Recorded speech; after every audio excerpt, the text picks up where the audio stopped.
ধর্মের কোনো ফিগারদেরকেও আমরা ইয়ে করব না, ইনসাল্ট করব না বা করা যাবে না, এটা this should also be included.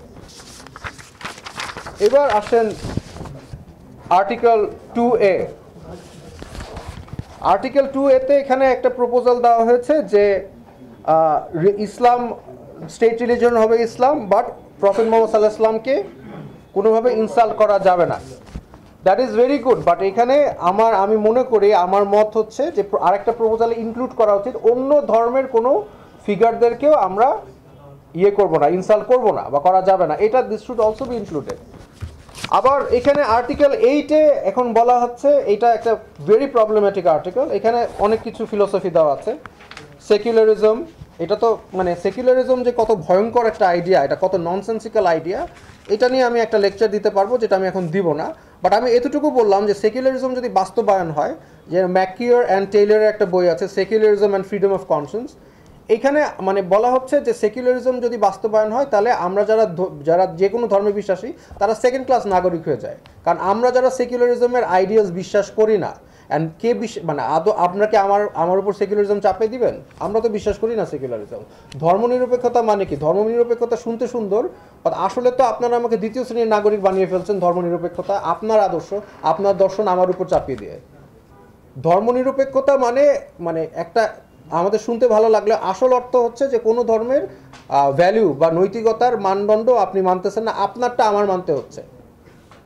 এটা নিয়ে আরও দীর্ঘ আলোচনা করা যাবে, এটা আমি এখন করব না। বাট আমরা যেহেতু সবাই এইখানে যারা এসেছেন, আমার পক্ষের যারা ভ্যালুজ রাখে, আমার বিপক্ষে রাখে, তারাও একমত সেকুলারিজম থাকা যাবে না। সো আই থিঙ্ক এটা নিয়ে আমার আর বিস্তারিত আলোচনা দরকার নাই।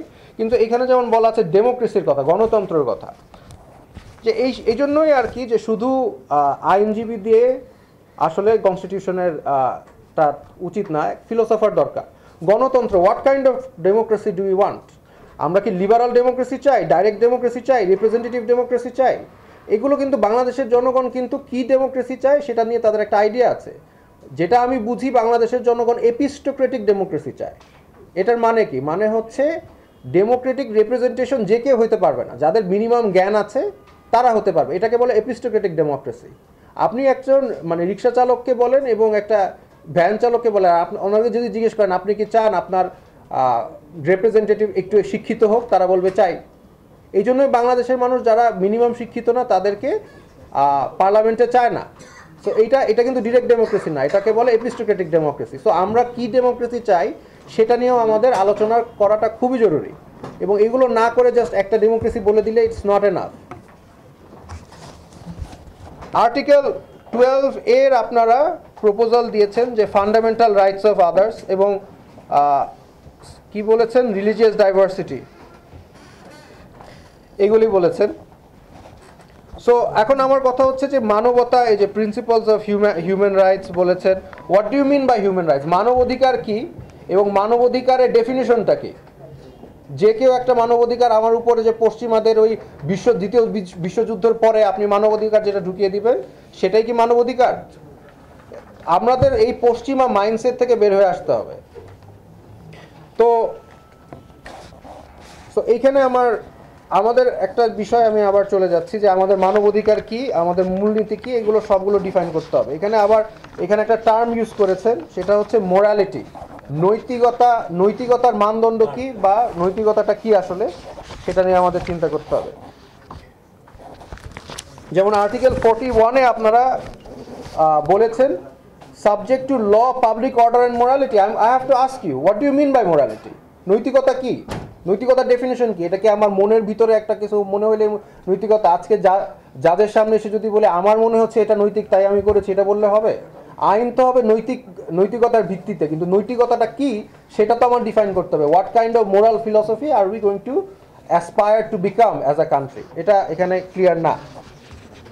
আমি ফাইনালি একটা কথা বলে শেষ করছি, এটা হচ্ছে ফাইনাল যে পয়েন্টটা আমি বলবো, সেটা হচ্ছে আর্টিকেল 94-এর কথা এখানে বলা আছে, যে religious code for personal matters. Why personal matters? Why only personal matters? আমার কি পাবলিক ম্যাটার্স নাই আমার ধর্মে? আমি কি তখন পাবলিকে গেলে আমি নাস্তিক হয়ে যাব, আর প্রাইভেটে গেলে আস্তিক হয়ে যাব? এই ধরনের মেন্টাল ডিসোনেন্স সংবিধান থেকে এখন বের করার সময়, বা আমাকে এক্সপ্লেনেশন দিতে হবে।